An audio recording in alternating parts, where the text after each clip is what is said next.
మన ఈ high school గురించి అయితేనే వారు హెడ్ మాస్టర్ గారు చెప్పడం జరిగింది. అంతకంటే ముందు నేను ఈ స్కూల్ కి రాబోయే ముందు అక్కడ ఎన్సిసి విద్యార్థుల దగ్గర నుంచి ఇక్కడ చేసిన కల్చరల్ ప్రోగ్రామ్స్ చేసిన పిల్లలు విద్యార్థులు, పోయమ్స్ పాడిన విద్యార్థులు, సాంగ్స్ పాడిన వారు, ఇలా ఈ స్కూల్ కి సంబంధించి మీరు అన్ని చేసిన ఈ కల్చరల్ ప్రోగ్రామ్స్ అయితేనే వాటిని చూసి నిజంగా నాకు చాలా ఆనందంగా ఉంది. ఎక్కడా మనం తీసుకోము.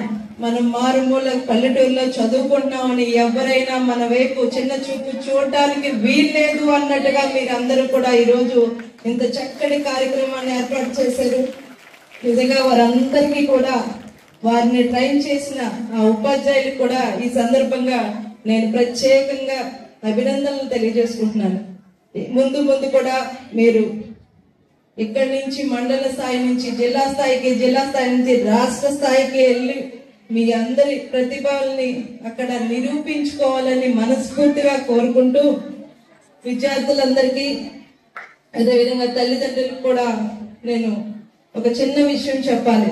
ఇందాక మన ఐసిడిఎస్ మేడం చేసిన ప్రతిజ్ఞ అన్నది ఈ రోజు మనం వచ్చాం, ఇక్కడి నుంచినో ప్రతిజ్ఞ చేసామని కాకుండా ఖచ్చితంగా మన అందరం కూడా ఒక మారుమూల ప్రాంతాల్లో మన చుట్టుపక్కల ఉన్న వాళ్ళని కూడా వారికి ఒక అవేర్నెస్, ఒక అవగాహన తీసుకొచ్చి వారందరికీ కూడా చదువుకునే వాళ్ళకి కూడా ఇవన్నీ చెప్పి మనం పిల్లలు 18 సంవత్సరాలు నిండకుండా ఆడపిల్లలకు పెళ్లిళ్ళు చేస్తే రాబోయే కాలంలో వారికి ఎన్నో రకాలైన ఇబ్బందులు ఏర్పడదని మనం ఒక అవగాహన అన్నది చెయ్యాలి.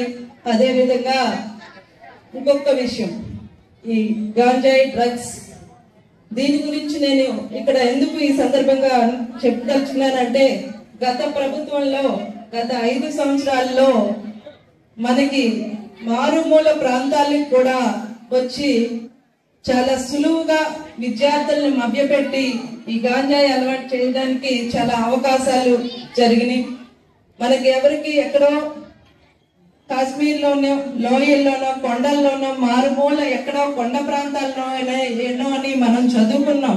కానీ ఈ రోజు మారుమూల ప్రాంతాల్లో చిట్ట చివరి గ్రామంలో కూడా దానికి వచ్చేలా గత ప్రభుత్వం చేసిన పనికి మనందరికీ కూడా మారుమూల ప్రాంతాలకు కూడా సులువుగా వారి వచ్చి ఇక్కడ ఉన్న విద్యార్థులకి మభ్యపెట్టి వారికి అలవాటు చేసి వారిని లోపరుచుకోవడం అన్నది ఈ రోజు మనం ఎన్నో మన పేపర్లో అయితేనే, సోషల్ మీడియాలో అయితేనే చూడడం జరుగుతుంది. మన పిల్లలు స్కూల్కి వెళ్తున్నారు అంటే ఆ స్కూల్స్ లో వారి యొక్క బాధ్యత అన్నది స్కూల్ గేట్ దాటి వరకు ప్రతి ఒక్క ఉపాధ్యాయులు వారిని క్రమశిక్షణతో వారిని బయటికి పంపించడం జరుగుతుంది. కానీ మన పిల్లల్ని కూడా బాధ్యతగా ఎలా ఉన్నారు వారు అని చూసుకోవడం, మన చుట్టుపక్కల ఎలాగైనా ఎక్కడైనా ఇలాంటివి జరుగుతున్నాయి అంటే నాయకులకైనా అధికారులకైనా చెప్పడం అన్నది మన బాధ్యత.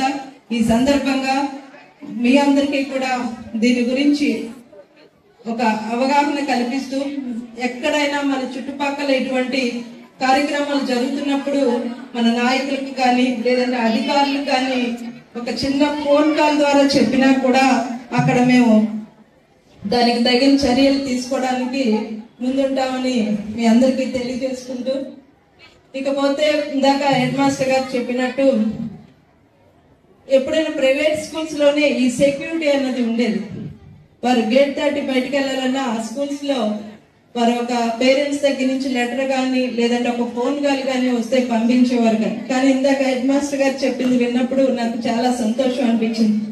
ఈ కాంపౌండ్ దాటాలన్నా కూడా వారు ఎంతో క్రమశిక్షణతో వారందరూ కూడా చూస్తున్నారని చెప్పినప్పుడు ఇవన్నీ కూడా మనకి కూడా జరుగుతున్నాయి.